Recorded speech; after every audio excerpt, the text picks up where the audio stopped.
हिंदी का model paper ऐसा model paper है बच्चों कि जहां से बहुत सारे प्रश्न आने के आपकी परीक्षा में चांस बनता है बेटा। तो आज की इस क्लास में हम लोग इस मॉडल पेपर को बहुत बेहतरीन तरीके से करेंगे। खास तौर पर जब भी हम लोग हिंदी के गद्यांश पद्यांशों को करेंगे तो मैं आपको बताऊंगी कि भाई परीक्षा में आप कैसे अपनी कॉपी पर लिखेंगे। तो हम लोग बहुत ही शानदार तरीके से आज की इस क्लास में एक एक प्रश्न को हल करेंगे। तो हमारे साथ देखते ही देखते बहुत सारे बच्चे आ चुके हैं। तो आज की इस क्लास में हम लोग अपने मिशन 95 की ये पहली क्लास हम लोग हिंदी से शुरू करते हैं। और भाई हिंदी पेपर और ये हमारे लिए बहुत ही खास मॉडल पेपर है बच्चों, जिसमें बहुत अच्छे से जरूरत है कि भाई जब भी हमारी परीक्षा में प्रश्न पत्र आएगा तो किन चीजों को हमें बहुत अच्छे से ध्यान में रखना है बच्चों। एक बार बहुत अच्छे से सुनिएगा आप लोग कि जो आपका ये प्रश्न पत्र होगा कितने नंबर का होगा भाई, 70 नंबर का होगा, ठीक है ना। तो ये हम लोग 70 नंबर का ये प्रश्न पत्र इस तरीके से हल करेंगे कि मानो हम बोर्ड परीक्षा, अपने फाइनल बोर्ड परीक्षा है ना देने गए हुए हैं और इस प्रश्न पत्र को हल कर रहे हैं। तो मिल करके हम लोग ये पूरे प्रश्न पत्र को इस तरीके से हल करने वाले हैं। ये हमारे क्लास 10th का ये हिंदी का मॉडल पेपर है बेटा, ठीक है ना। अब इसमें आपको पता है कि जो भी आपके शुरुआत के 15 मिनट होंगे वो आपको पेपर को सावधानी पूर्वक पढ़ने के लिए मिलेगा, ठीक है ना, पढ़ने के लिए मिलेगा। जिस दास, हाँ, ये भाववाचक संज्ञा है, ठीक है। ये क्या है बेटा, भाववाचक संज्ञा है, ठीक है। भाववाचक संज्ञा है क्योंकि भाई बचपन ऐसा है जिसको हम लोग केवल और केवल महसूस कर सकते हैं, ठीक है ना, केवल और केवल महसूस कर सकते हैं कि हाँ मैम बचपन में छोटे थे, नाक बहाया करते थे, एहसास, हाँ, कि हम छोटे में इतनी खुराफाते करते थे, है ना, तो उसका एहसास कर सकते हैं। क्योंकि भाववाचक जो संज्ञा होती है उनको सिर्फ और सिर्फ हम लोग महसूस कर सकते हैं, छू नहीं सकते, है ना, ऐसा। तो याद रखिएगा कि जो बचपन है ये भाववाचक संज्ञा है बेटा, तो ये तो होगा नहीं। हमसे सर्वनाम पूछा है और सर्वनाम क्या होता है कि जो शब्द संज्ञा के स्थान पर प्रयोग किया जाता है। अब जैसे कोई वाक्य लिखा होता कि मोहन, ठीक है, मोहन घर जाता है, ठीक है, मान लीजिए ऐसे लिखा है, ठीक है। अब यहाँ पर हमने मोहन ये संज्ञा शब्द है, ठीक है, संज्ञा शब्द है।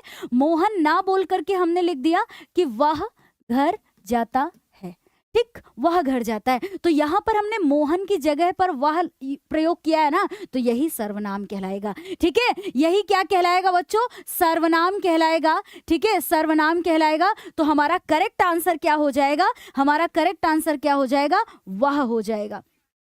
और मोस्टली हमारे सारे बच्चे वह आंसर कर रहे हैं, वेरी गुड, है ना। अब एक बार सारे बच्चे बताएंगे कि खंड आ में आपने 20 बहुविकल्पी में कितने बहुविकल्पी सही किए। क्योंकि आज हम लोग ये मॉडल पेपर कर रहे हैं बच्चों, ठीक है, आज हम लोग ये मॉडल पेपर कर रहे हैं और ये मॉडल पेपर हमारे लिए वास्तव में बहुत इंपॉर्टेंट है। अभी तक तो हम लोगों ने 20 बहुविकल्पी प्रश्न किए हैं, खंड आ के 20 नंबर के प्रश्नों को हल किया है। अब हमारी बारी आती है 50 नंबर के वर्णात्मक प्रश्नों को हल करने की, है ना। 50 नंबर के वर्णात्मक प्रश्नों को हल करने की बारी आती है, जिसमें हम लोग क्या करेंगे कि भाई इन वर्णात्मक प्रश्नों में यानी खंड बा में अब हमें पहचानना है कि मैम कैसे प्रश्न आएगा और कॉपी पे कैसे हम लोग सही तरीके से लिखेंगे। एक बार सारे बच्चे फायर इमोजी के साथ में यस मैम में आंसर करेंगे। ये 21,000 प्लस बच्चे एक बार फायर इमोजी के साथ में यस मैम में आंसर करेंगे, ताकि पता चलना चाहिए कि हमारा हर एक बच्चा सिर्फ बहुविकल्पी प्रश्न नहीं करना चाहता है, ये 50 नंबर के वर्णात्मक प्रश्न भी हमारे साथ में करेगा। क्योंकि अभी तक हम लोगों ने 20 प्रश्न किए हैं, अब हमारा जो चांस आता है ना वो 50 नंबर के प्रश्नों के लिए आता है। वेरी गुड, बहुत बढ़िया बच्चों, बहुत बढ़िया। अब हमसे कह रहा है कि पहला प्रश्न कि निम्नलिखित गद्यांश पर आधारित 3 प्रश्नों के उत्तर दीजिए, ठीक है ना। अब यहाँ पर जो भी परीक्षा में हमारे गद्यांश आएगा, 2 गद्यांश आएंगे। अब 2 में हम आपको दोनों दिखाएंगे, ठीक है ना, 2 में हम आपको दोनों दिखाएंगे। तो बहुत अच्छे से देखिएगा कि जैसे ही आपने देखा कि यह कोई बात नहीं है कि एक स्वभाव और एक रुचि के लोगों में ही मित्रता हो सकती है। समाज में विभिन्नता देखकर लोग एक दूसरे की ओर आकर्षित होते हैं। और जब हमारा बच्चा ऐसे गद्यांश को देखता है ना, तो उसके मन में यही प्रश्न आता है कि मैम क्या हमारी परीक्षा में अगर ऐसे ही रेखांकित अंश, अगर इतना ही रेखांकित अंश आएगा तो क्या हम लोग इतनी व्याख्या करेंगे? और क्या, जितना रेखांकित अंश आएगा उतनी व्याख्या करनी होगी आपको। अब मैं आपको बताऊंगी कि कैसे आप उतना ही पोर्शन करेंगे, ठीक है ना, कैसे ही आप उतना पोर्शन करेंगे। अब पहले मेरी बात को बहुत ध्यान से सुनिएगा, मैं क्या बोल रही हूं, कैसे बोल रही हूं, किस तरीके से बता रही हूं, इन सब चीजों पर जरूर फोकस करिएगा। एक मात्र भी आपका कंफ्यूजिंग क्वेश्चन नहीं बनेगा, ठीक। सबसे पहली बात तो ये 6 नंबर का आता है गद्यांश, 2 गद्यांश आते हैं, 1 गद्यांश करना होता है। कितने नंबर का आता है भाई? 6 नंबर का। अब 6 नंबर में 3 प्रश्न बनते हैं, 2-2 नंबर के, ठीक है, 2-2 नंबर के। पहला प्रश्न बनेगा कि उपर्युक्त गद्यांश का संदर्भ लिखिए। जैसे ही आपने यहाँ पर मित्र की मित्रता की बात देखी ना, तुरंत समझ गए कि मैम यह चैप्टर हमारा क्या, कौन सा, ये चैप्टर का नाम क्या है, पाठ का नाम क्या है? मित्रता। किसके द्वारा लिखा गया है? आचार्य रामचंद्र शुक्ल जी के द्वारा लिखा गया है, ठीक है ना। तो जैसे ही आपने पहचान लिया, 2 नंबर पक्के हो गए कि प्रस्तुत गद्यांश हमारी पाठ्य पुस्तक। अभी मैं लिखना भी बताऊंगी, लिख करके भी बताऊंगी कि भाई कैसे लिखा हुआ आपको मिलेगा, कि कैसे करेंगे पेपर में, ठीक है। तो चिंता नहीं करनी है आपको, ठीक है। तो बहुत ध्यान से सुनेगा कि प्रस्तुत गद्यांश हमारी पाठ्य पुस्तक हिंदी, है ना। ऐसे जब भी संदर्भ लिखेंगे ना, तो ऐसे लिखेंगे कि प्रस्तुत गद्यांश हमारी पाठ्य पुस्तक हिंदी गद्य खंड के मित्रता नामक पाठ से लिया गया है और इसके लेखक आचार्य रामचंद्र शुक्ल जी हैं। बस आराम से 2 नंबर आपका पक्का हो गया। अगला क्वेश्चन क्या आएगा कि रेखांकित अंश की व्याख्या करनी है आपको, ठीक है, व्याख्या करनी है, तो ये 2 नंबर का हो गया।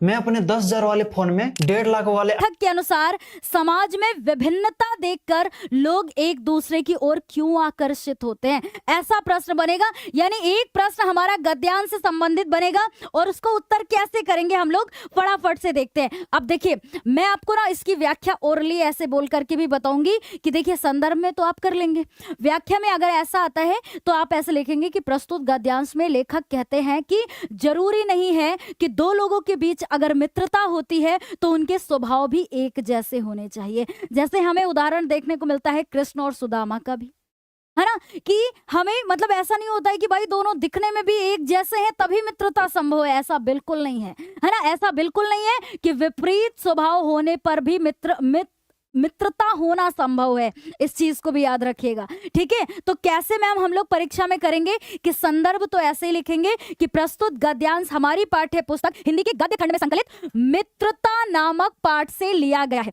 जिसके लेखक आचार्य रामचंद्र शुक्ल जी हैं, ठीक है, आचार्य रामचंद्र शुक्ल जी हैं। बिल्कुल मैम, 2 नंबर का प्रश्न यहां से हम लोग बिल्कुल पक्का कर लेंगे। और फिर उसके बाद 2 नंबर का जो अन्य प्रश्न बनेगा कि प्रस्तुत गद्यांश में आचार्य रामचंद्र शुक्ल जी कहते हैं कि मित्रता के लिए स्वभाव और समान रुचि वाले, है ना, कि कह रहे हैं कि स्वभाव और समान रुचि वाले में ही परस्पर मित्रता हो सकती है, ठीक है, कि ऐसा जरूरी नहीं है कि एक ही जैसा रूप हो, एक ही जैसा रंग हो, एक ही जैसा व्यवहार हो तभी मित्रता पॉसिबल है, नहीं, बिल्कुल नहीं बच्चों, है ना। तो यहाँ कह रहे हैं कि मित्रता के लिए स्वभाव और समान रुचि वालों में ही परस्पर मित्रता हो सकती है, यह धारणा उचित नहीं है। कुछ लोग सोचते हैं कि समान स्वभाव और समान रुचि रखने वाले में ही परस्पर मित्रता हो सकती है, परंतु ऐसा नहीं है। विपरीत स्वभाव और विपरीत रुचि रखने वालों में भी घनिष्ठ मित्रता हो सकती है, ठीक है, विपरीत स्वभाव विपरीत रुचियां होने पर भी घनिष्ठ मित्रता हो सकती है, ओके। फिर लोग विभिन्नता देखकर ही परस्पर आकर्षित होते हैं और परीक्षा में आपको ऐसे ही लिखना है बच्चों। आप ऐसा सोचने लगते हैं कि मैम जितनी बड़ी व्याख्या लिख देंगे उतना नंबर हमको मिल जाएगा, ये गलत विचार है आपके, ठीक है। अगर 2 नंबर व्याख्या के मिलते हैं तो 2 नंबर ही मिलेंगे, बस आपको कोशिश करना है कि जितना हमसे बोला गया है हम बस उतनी सटीक चीजें लिखें, ओके। हम बढ़ा करके अगर 2 पेज व्याख्या कर देंगे तो हमें 2 से ज्यादा नंबर नहीं मिलेगा, ठीक है। तो जितना रेखांकित अंश आएगा उतना आपकी इतनी व्याख्या परफेक्ट बिल्कुल पर्याप्त है बच्चों, बिल्कुल पर्याप्त है, ठीक है। तो बहुत बड़ा नहीं सोचना है कि अरे बहुत बड़ा चढ़ा करके व्याख्या लिख देंगे तो ज्यादा नंबर मिल जाएगा, ये गलत विचार तो अपने मन से पहले ही निकाल दीजिए, ठीक है। और बहुत आसान शब्दों में आप अपनी व्याख्या को लिखिए, कितना आसान है, एक बार ढंग से अगर इसको पढ़ भी लेते हैं तब भी परीक्षा में कर लेंगे, कोई दिक्कत नहीं। और अगर राइटिंग सुंदर नहीं है ना, अभी भी इतना वक्त है कि लिख करके थोड़ी प्रैक्टिस कर लीजिए, आपकी राइटिंग अच्छी हो जाएगी, ठीक। अगला प्रश्न कह रहे हैं कि लेखक के अनुसार समाज में विभिन्नता देखकर अपने अभावों को भरने के लिए विपरीत गुणों की तरफ लोग आकर्षित होते हैं। जैसे निर्बल व्यक्ति बलवान की तरफ आकर्षित होता है ना, दुखी व्यक्ति प्रसन्न चित्त व्यक्ति की तरफ और अज्ञानी व्यक्ति ज्ञानी व्यक्ति की तरफ आकर्षित होता है। तो इसका स्क्रीनशॉट ले लीजिएगा बच्चों, क्योंकि ये पेपर में आने के पूरे चांस बनते हैं, ओके, वेरी गुड।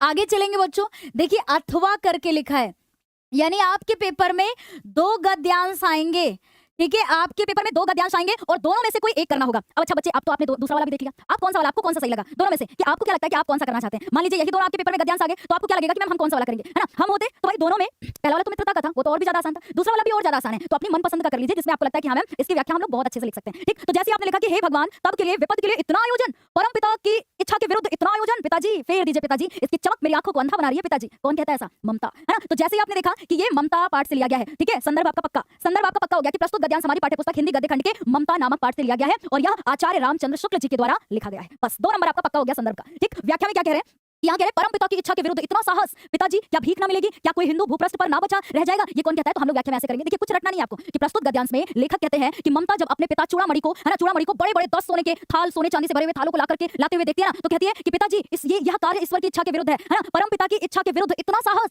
फेर दीजिए पिताजी, है ना, इसकी चमक मेरी आंखों को अंधा बना रही है। तो जैसे आप उसमें लिखेंगे कि जब ममता अपने पिता चूड़ामणि को 10 सोने चांदी से भरे हुए थालों को लाते हुए देखती है, तो कहती है कि पिताजी यह कार्य ईश्वर की इच्छा के विरुद्ध है। क्या हमारे मुश्किल समय में इस भूपृष्ठ पर कोई व्यक्ति ऐसा ना बचा रह जाएगा जो हमें 2 मुट्ठी अनाज भीख के तौर पर देगा, है ना, क्या 2 मुट्ठी अनाज भी नहीं मिलेगा। तो ये कौन कहता है, ममता कहती है अपने पिताजी से। तो बहुत आसान है बच्चों, सुन करके भी हम लोग व्याख्या कर सकते हैं। ठीक है, तो यहाँ पर हम लोग व्याख्या अपने आप से अभी करेंगे, कैसे करेंगे मैं आपको बताऊंगी। फिर अगला प्रश्न है कि ममता द्वारा किस कार्य को ईश्वर की इच्छा के विरुद्ध बताया गया है। तो जैसे याद रखिएगा कि कौन सा कार्य होता है, जब उसके पिता चूड़ामणि के द्वारा 10 सोने चांदी से भरे हुए थाल लाए जाते हैं। ठीक है, यह कार्य उसको ईश्वर की इच्छा के विरुद्ध लगता है। कितना आसान बच्चों, 6 नंबर। सबसे स्कोरिंग ये होता है, सबसे ज्यादा स्कोरिंग ये होता है ना। और 6 नंबर हमें गेन करना भी बहुत आसान होता है बेटा। ठीक है, बहुत आसान होता है।